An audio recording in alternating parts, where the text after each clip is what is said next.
শুভ সন্ধ্যা ছাত্রছাত্রীরা। আজকে আমাদের বিষয় হলো কি নাইট্রোজেন সাইকেল। তাহলে প্রথমেই আমরা বলি যে নাইট্রোজেন সাইকেল কাকে বলা হয়।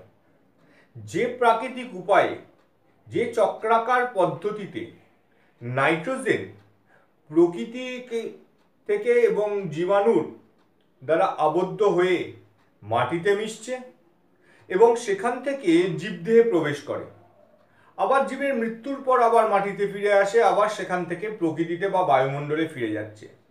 অর্থাৎ বায়ুমণ্ডলের নাইট্রোজেন, সেখান থেকে মাটির মৃত্তিকাস্থিত নাইট্রোজেন, সেখান থেকে জীবদেহে প্রবেশ করছে উদ্ভিদ, তারপর প্রাণী, সেখান থেকে আবার উদ্ভিদ প্রাণী অর্থাৎ জীবের মৃত্যুর পর জৈব পদার্থ রূপে আবার মাটিতে মিশছে, সেখান থেকে নাইট্রোজেন আবার রিলিজ হয়ে ফিরে যাচ্ছে কোথায়? বায়ুমণ্ডলে ফিরে যাচ্ছে। এই যে চক্রাকার পদ্ধতি, এই চক্রাকার পদ্ধতিকেই বলা হচ্ছে নাইট্রোজেন সাইকেল। নাইট্রোজেন সাইকেলটা কেন আমাদের পক্ষে গুরুত্বপূর্ণ? কারণ আমাদের জীবের দেহ কোষ গঠনে, আমাদের কোষ গঠনের জন্য, আমাদের সাইটোপ্লাজম গঠনের জন্য, আমাদের নিউক্লিয়াস গঠনের জন্য, আমাদের দেহের সামগ্রিক প্রত্যেকটা প্রক্রিয়াকে নিয়ন্ত্রণ করে তার অন্যতম উপাদান হলো গিয়ে প্রোটিন।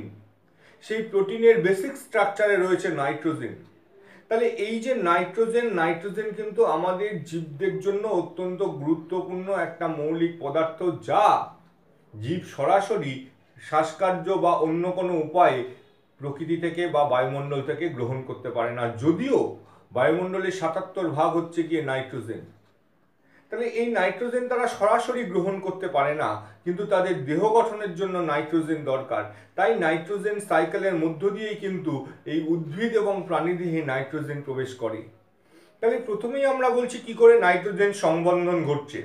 তাই নাইট্রোজেন সংবন্ধনের ক্ষেত্রে আমরা বলছি বজ্রপাতের সময় দেখতে পাওয়া যাচ্ছে যে বায়ুর যে নাইট্রোজেন,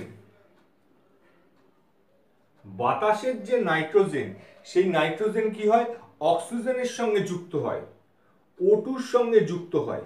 যুক্ত হয়ে কি তৈরি করে? যুক্ত হয়ে তৈরি করে 2NO, অর্থাৎ নাইট্রিক অক্সাইড।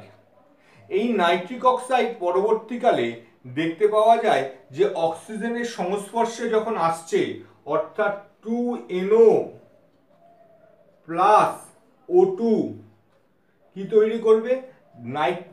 এদের সঙ্গে যুক্ত হয়ে নাইট্রোজেন ডাই অক্সাইড তৈরি করে, অর্থাৎ 2N2O,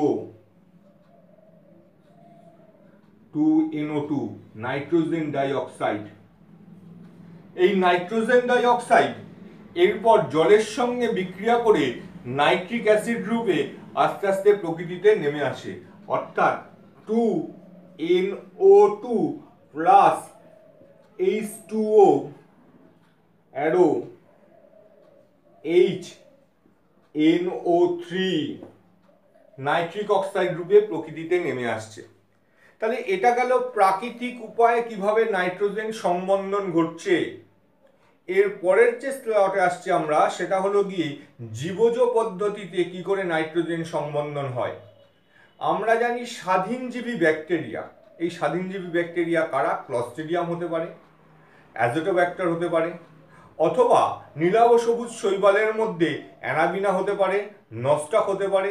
এরা বায়ুর নাইট্রোজেনকে সরাসরি গ্রহণ করছে এবং মাটিতে অ্যামোনিয়া রূপে আবদ্ধ করছে। এইভাবে বছরে প্রায় 20 কেজি নাইট্রোজেন দেখা যাচ্ছে মাটিতে সংবন্ধন ঘটছে।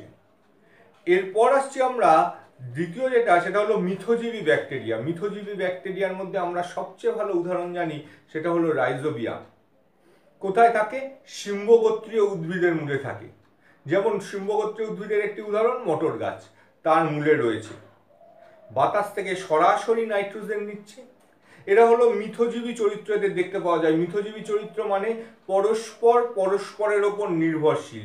এরা যেমন মটর গাছের ওপর নির্ভরশীল, মটর গাছ আবার এই রাইজোবিয়াম ব্যাকটেরিয়ার ওপর নির্ভরশীল। রাইজোবিয়াম ব্যাকটেরিয়াম বাতাস থেকে নাইট্রোজেন সংগ্রহ করে সেই নাইট্রোজেন সাপ্লাই করছে কাকে?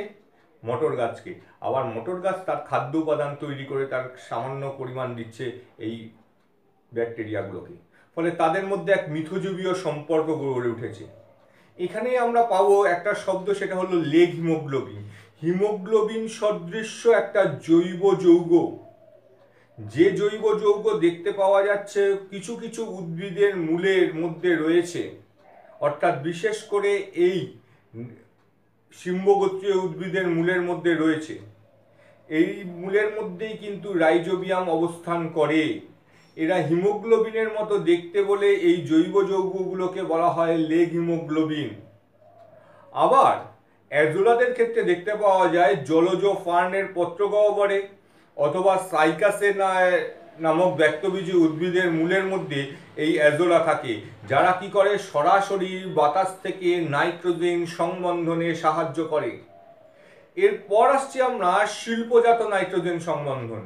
কৃত্রিম উপায়ে কি করে শিল্পজাত নাইট্রোজেন সংবন্ধন হচ্ছে, সেখানে আমরা দেখি রাসায়নিক কারখানায় নাইট্রোজেন ঘটিত সার তৈরি করা হচ্ছে। এই নাইট্রোজেন ঘটিত সার যখন মাটিতে মেশানো হচ্ছে, মাটিতে যত বেশি নাইট্রোজেন ঘটিত সার মিশবে তখন দেখা যাচ্ছে মাটিতে ইউরিয়া, মাটিতে অ্যামোনিয়া প্রভৃতি সারের মিশ্রণের ফলে আস্তে আস্তে মাটিতে নাইট্রোজেনের পরিমাণ বাড়ছে, ফলে কৃষি উৎপাদনও কিন্তু বেড়ে যায়। আবার অতিরিক্ত যে নাইট্রোজেন ঘটিত সার তা প্লাবিত হয়ে এক জায়গা থেকে আরেক জায়গায় পৌঁছে যাচ্ছে। এরপরে আমরা আসছি মাটিতে নাইট্রোজেন জীবদেহে কি করে প্রবেশ করে। মাটির মধ্যে যে নাইট্রোজেন সংবন্ধন ঘটলো, সেখানে দেখতে পাওয়া যাচ্ছে উদ্ভিদ মাটি থেকে নাইট্রোজেন সরাসরি গ্রহণ করছে। এই যে মাটির মধ্যে নাইট্রোজেন যুক্ত যৌগকে তারা খাদ্য হিসেবে গ্রহণ করছে, এই খাদ্য হিসেবে গ্রহণ করার পর উদ্ভিদের যেমন চাহিদা পূরণ করছে, এই উদ্ভিদকে আবার যখন প্রাণীরা খাদ্য হিসেবে গ্রহণ করছে তখন কিন্তু প্রাণীদেহ নাইট্রোজেনের চাহিদা পূরণ হচ্ছে। এরপরে আমরা আসছি জীবদেহের থেকে নাইট্রোজেন পুনঃপ্রবেশ। কি দেখতে পাওয়া যায়, জীবের মৃত্যুর পর তা যখন মাটিতে মিশছে তাতে সেই নাইট্রোজেনের ক্ষেত্রে দেখতে পাওয়া যাচ্ছে সেটা নাইট্রোজেন চক্রে অ্যামোনিয়ায় পরিণত হচ্ছে, অ্যামোনিয়া থেকে নাইট্রাইটে পরিণত হবে, নাইট্রাইট থেকে নাইট্রেটে পরিণত হয়। এই নাইট্রেটে পরিণত হওয়ার পর তারপর আস্তে আস্তে বিশ্লিষ্ট হয়ে সেটা আবার প্রকৃতিতে ফিরে যাবে। এবার আমরা বলছি নাইট্রিফিকেশন। নাইট্রিফিকেশন কাকে বলা হচ্ছে, জীবাণুর ক্রিয়ায় অ্যামোনিয়া যখন নাইট্রেটে পরিণত হচ্ছে, সেখান থেকে নাইট্রাইটে পরিণত হচ্ছে এবং নাইট্রাইট থেকে নাইট্রেটে পরিণত হচ্ছে, তখন তাকে বলা হচ্ছে নাইট্রিফিকেশন। এই নাইট্রিফিকেশন ঘটানোর জন্য নাইট্রোসোমাস, নাইট্রোব্যাক্টর এরকম কতগুলো সুনির্দিষ্ট ব্যাকটেরিয়ার প্রভাব দেখতে পাওয়া যায়, যারা এই নাইট্রিফিকেশন ঘটনাটাকে সংগঠিত করে।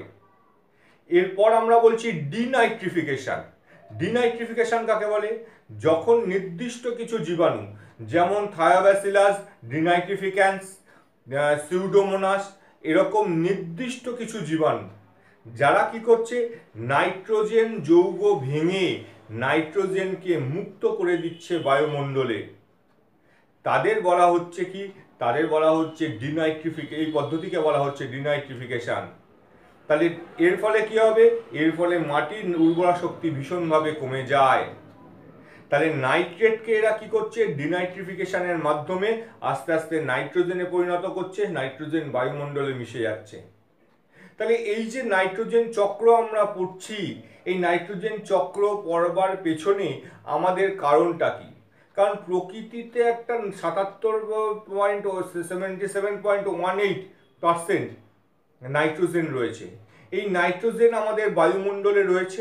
এই বায়ুমণ্ডলের নাইট্রোজেন তারা কখনো দেখতে পাওয়া যাচ্ছে মাটিতে মিশছে, জীবের দেহের অংশীদারিত্ব হচ্ছে, আবার জীবদেহের মৃত্যুর পর মাটিতে মিশছে, আবার ডিনাইট্রিফিকেশনের মাধ্যমে আবার বায়ুমণ্ডলে ফিরে যাচ্ছে।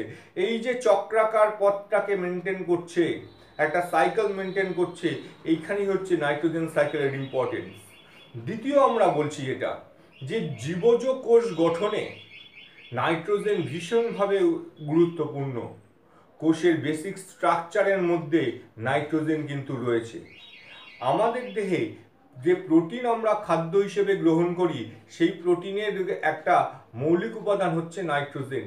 কার্বন, হাইড্রোজেন, অক্সিজেন এবং নাইট্রোজেন দিয়ে প্রোটিনটা গঠিত। যদি নাইট্রোজেন আমরা না পেতাম তাহলে কিন্তু প্রোটিন তৈরি হতো না। শুধুমাত্র তা নয়, আমাদের রক্তের মধ্যে রয়েছে হিমোগ্লোবিনের গ্লোবিন অংশটা হচ্ছে একটা প্রোটিন।